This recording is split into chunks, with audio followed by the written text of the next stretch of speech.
Ba't ibang uri ng buraot? Hello mga katropa, share ko lang sa inyo mga uri ng buraot. Number 1, mahihain. Ito yung ang dami pang tanong, hindi na lang sabihin pengi ako. Nyom nyom nyom. Uy Charlie, ano yan? Donut pre. Saan mo nabili? Dyan lang sa tindahan pre.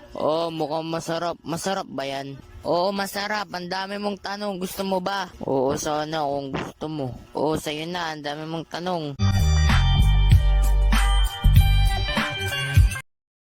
Ito naman, kabaligtaran nung nauna, dama ka palang face.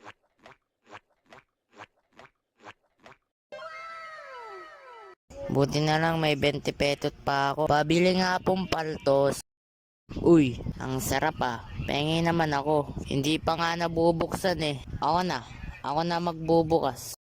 Nye, daig pa yung bumili Kapal mo Ito naman si Boy Konsensya, yung dadaanin ka sa konsensya mo.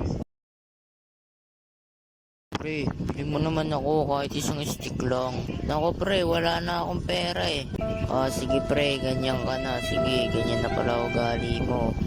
Sige na, kumuha ka na ng isa dyan. 30 second later. Pre, baka naman isa pa. Wala na pre, last na pera ko na yun. Susunod na lang. Sige pre, ganyan ka na. Sige, salamat na lang. Peke kang kaibigan. Ay nako, sige na nga, kumuha ka na. Salamat ka, mabait ako.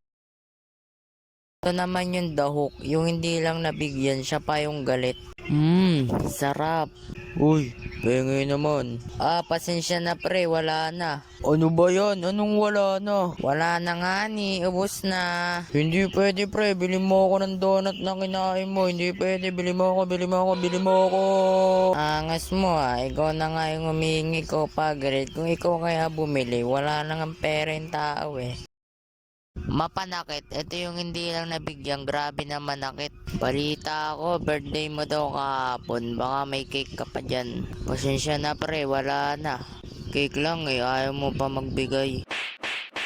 Happy birthday pre.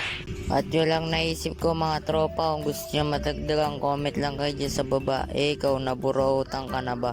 O ikaw yung buraut? Wala naman masama mangingi, pero wag naman yung tipong dinaig pa yung hihingan mo. Yun lang, comment lang kayo dyan. I-point nyo ng part 2. And kung nyo kakalimutan, like and subscribe. Bye bye.